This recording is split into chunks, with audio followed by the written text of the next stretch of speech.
The tunnel kiln embodies Brictec's core expertise.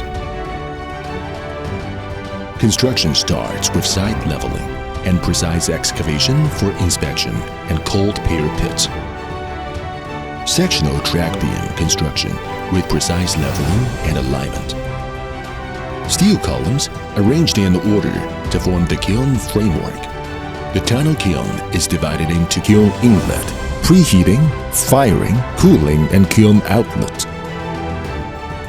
Walls are built in sequence with refractory insulation materials filled between structures. 2 doors at the kiln inlet guard the starting point. Multi-layer walls in preheating zone form efficient insulation barrier.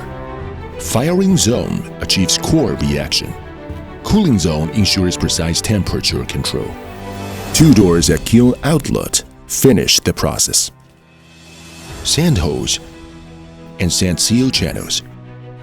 Pressure and temperature pipes installed by process. Top girders provide stable support.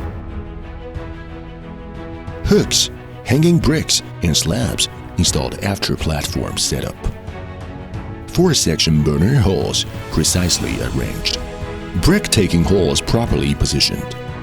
3-layer lead aluminum fiber blanket combined with aluminum plate and thermal insulation mortar. 7-layer structure to lock heat and save energy. 4 kiln doors are installed in place. The combustion system is installed sequentially, equipped with variable frequency control for exhaust, preheating circulation, and waste heat recovery fans.